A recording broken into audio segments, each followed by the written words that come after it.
No, no, no.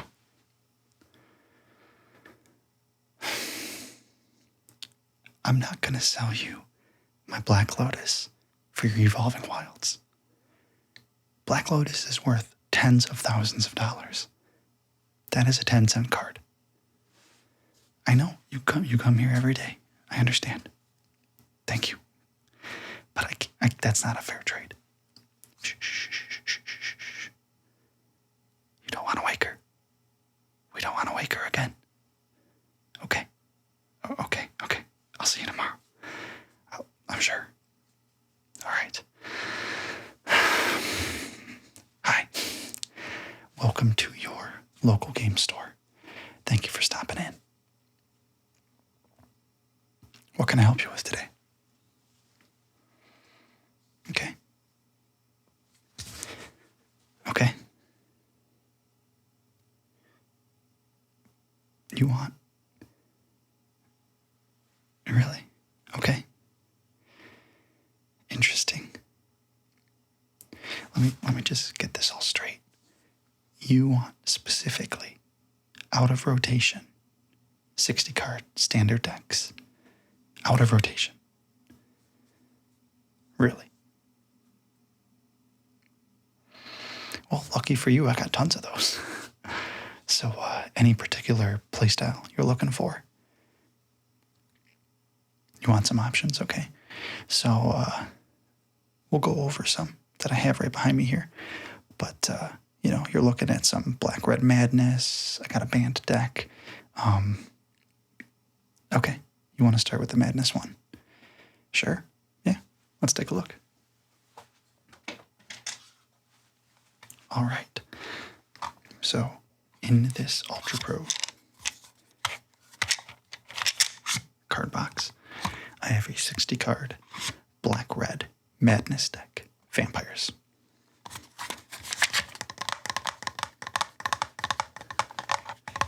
Excuse me, I like to tap on things.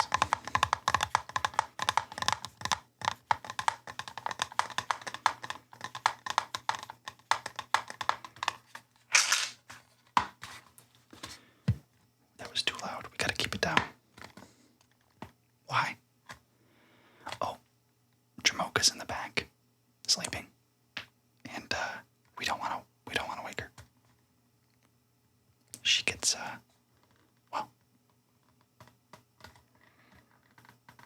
irritated. That's why we're kind of keeping it down a little bit. Okay, so the first deck here.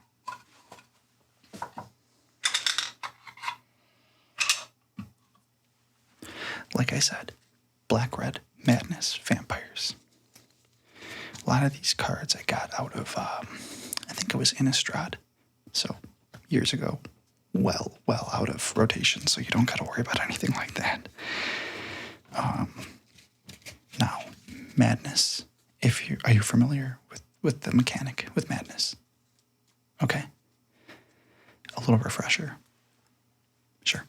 So, Madness is a mechanic where anytime you discard a card, you place it into exile. And then, if it has Madness, you can cast it for its much lower Madness cost. So, for example, let's see here.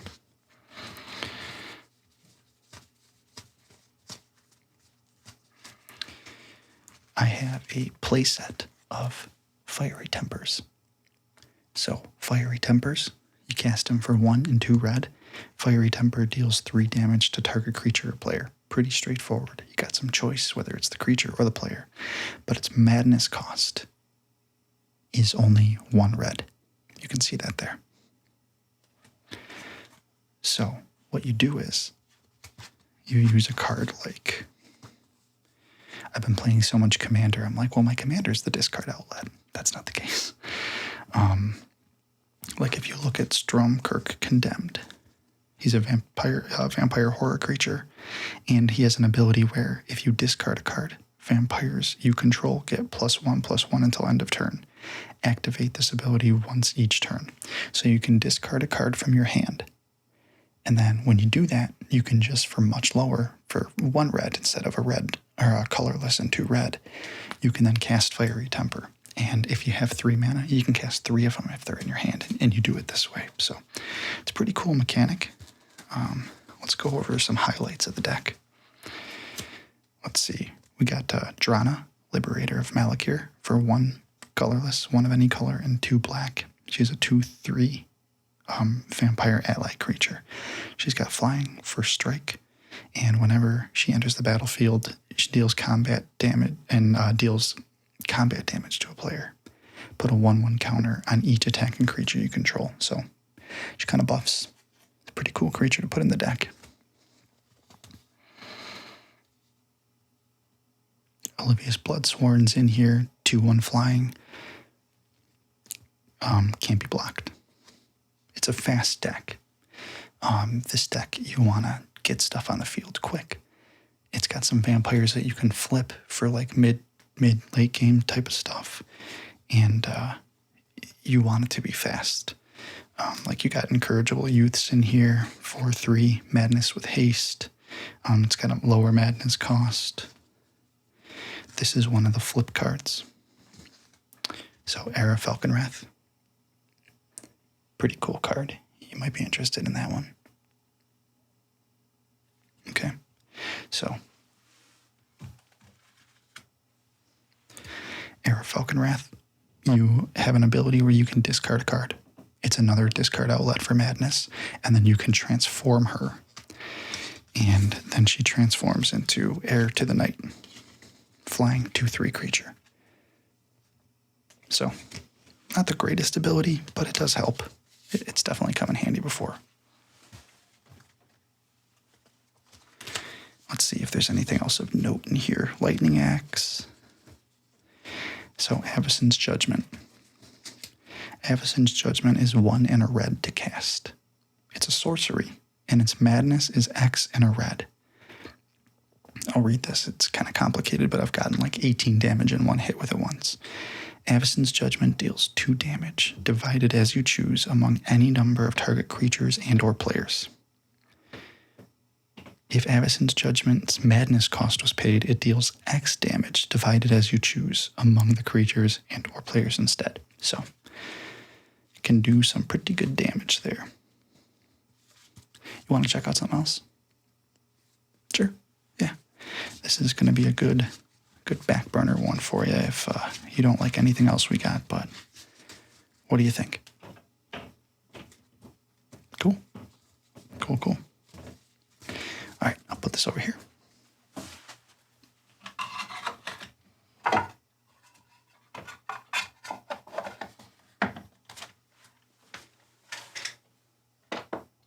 All right. That goes back on the shelf.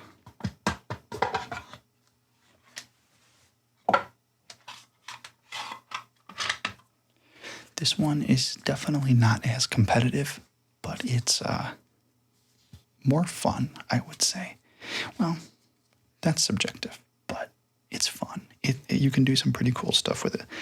This is a red-green werewolves deck, so also requires, flipping creatures over. There's a lot of double-sided cards in here, and it's red, so why not put Chandra in there?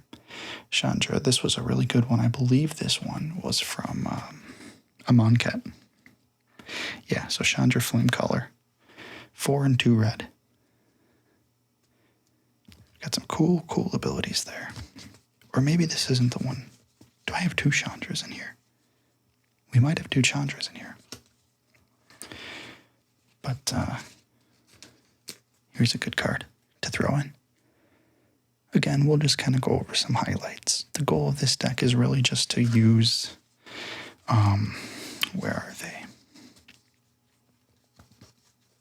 There's a specific card. I have a playset in here that allows you to evolve, flip over your vampires a lot quicker.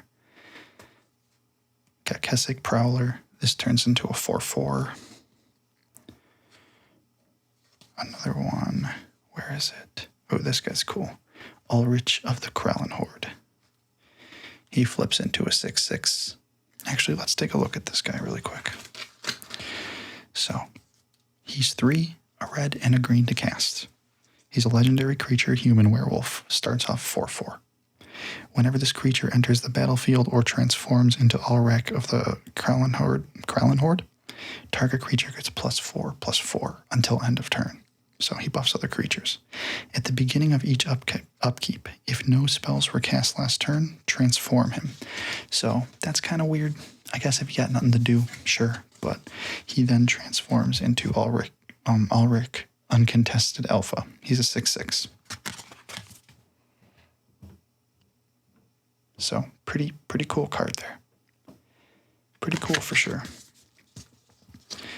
Again, not nearly as competitive as the previous deck. Like, I've taken the deck I just showed you to multiple Friday Night Magics and won a bunch of games with it, so that one's definitely like better. But this one's still fun. I'm assuming you're just playing house rules when you get these decks. Waxing Moon. This is the one. It's a 1 and a green. It's an instant. Transform up to 1 target werewolf you control. Creatures you control gain trample until end of turn.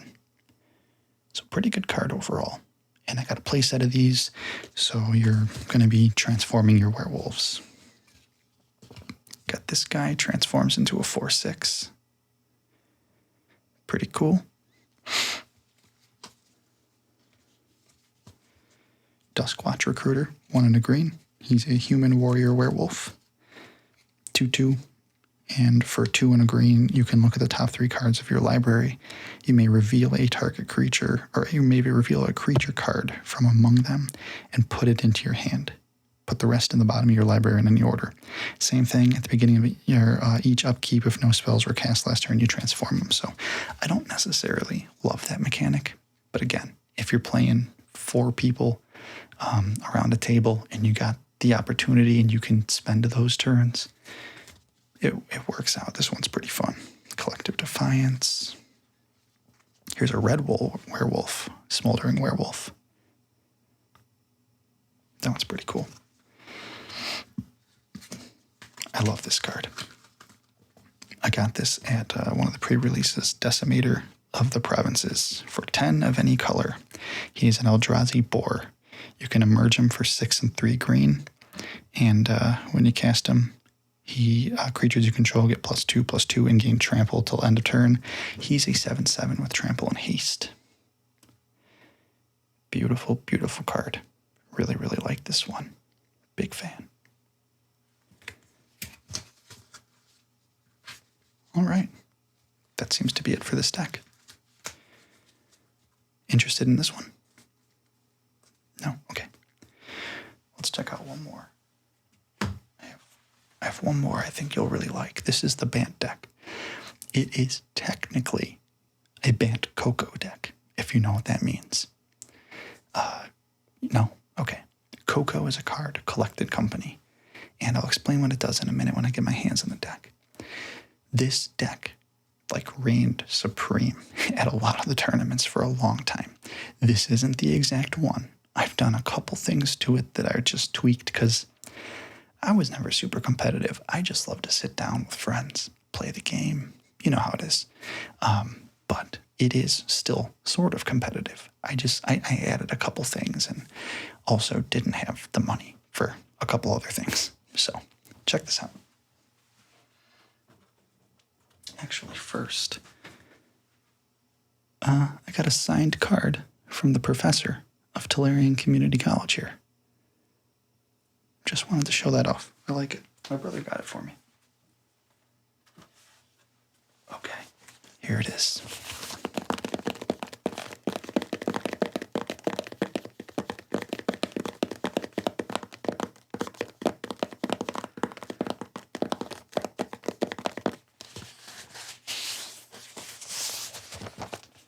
First, I love this deck box. Pretty cool. Got some D20s in here.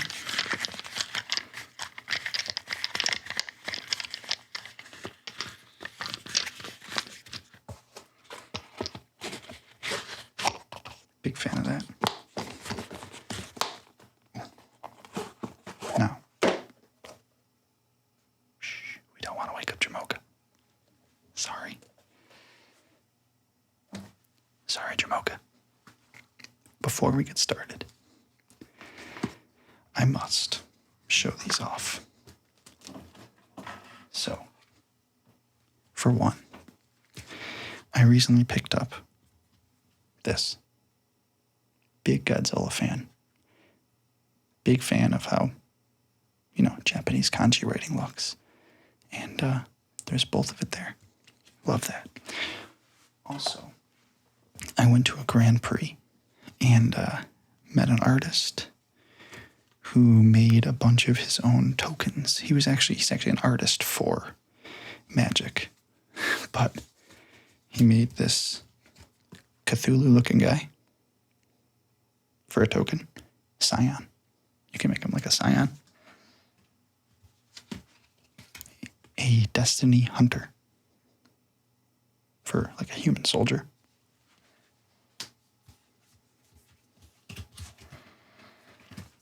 A human soldier. And last, but certainly not least,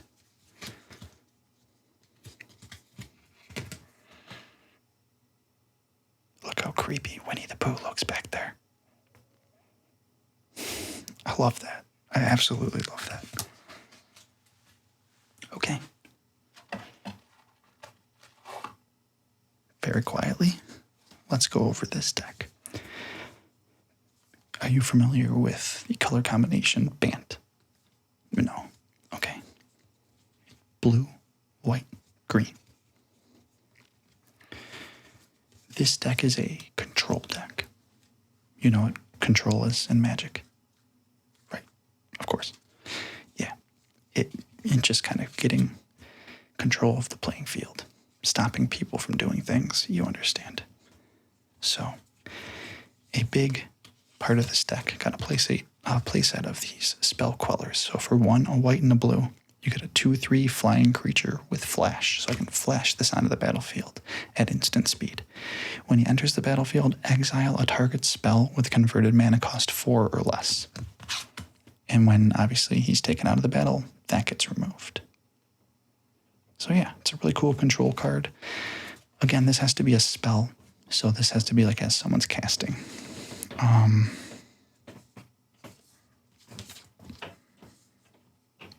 Ignore the footsteps of our upstairs neighbors.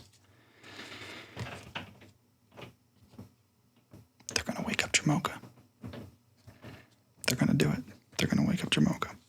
Okay, we also have things like Heron's Grace Champion. He's a 3/3 lifelink human knight with flash. And he enters the battlefield and other humans get buffed. Gain lifelink and +1/+1. So a lot of buffing your own creatures, a lot of controlling the battlefield. Now let's get to what the main part is. Oh, actually first, before we get there, this card, I don't believe was ever banned. It might have been briefly. I honestly can't remember. Reflector Mage. Very important to this deck. It's 1, a white and a blue for a 2/3 human wizard. When Reflector Mage enters the battlefield, return target creature an opponent controls to its owner's hand.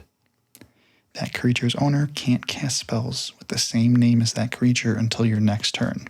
So great in Standard because some people are going to have play sets of things. I often use this on my little brother who likes to play Kalitas a lot. So this guy mainly just bushwhacks Kalitas anytime he gets the chance to. So, very, very good card. Now, the namesake of the deck. Got Thalia in here. The namesake of the deck is Bant Coco. Coco for Collected Company.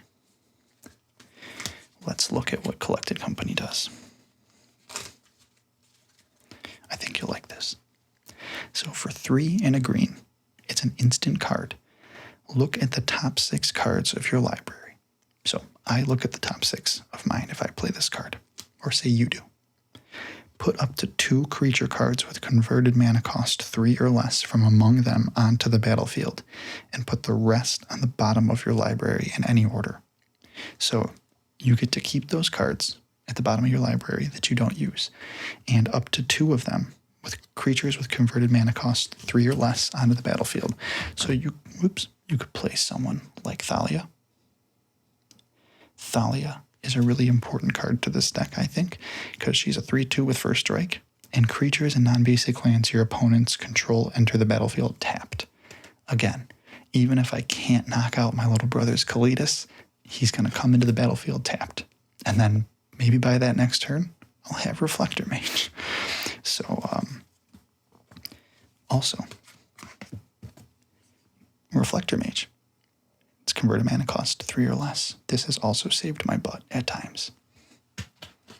Let's see what else he could possibly put out. Selfless Spirit. A Spell Queller. If you're doing that in response to somebody, then you do a Spell Queller. I think that stacks. Don't quote me. Look up the rules on that. Thalia's Lieutenant. Basically, most every single creature in here besides Archangel Avacyn. And I also put the whole Bruma meld combo in here, where Bruma with another angel mixes into a giant, like, almost game-ending creature, which I have done Bruna.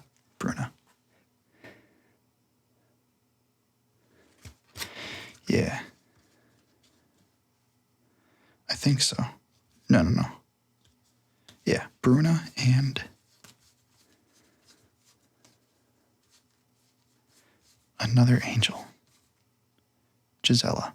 They turn into like this crazy giant nonsense thing. That is wacky. I'll show you that in a second. We have Dromoka's Command.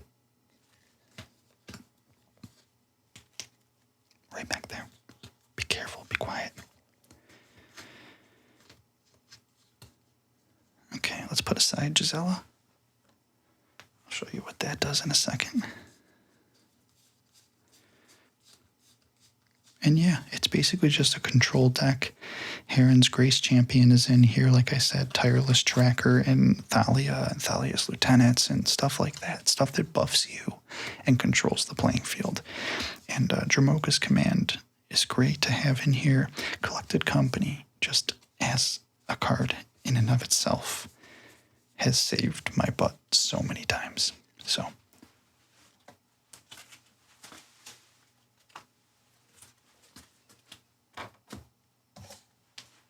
let's see.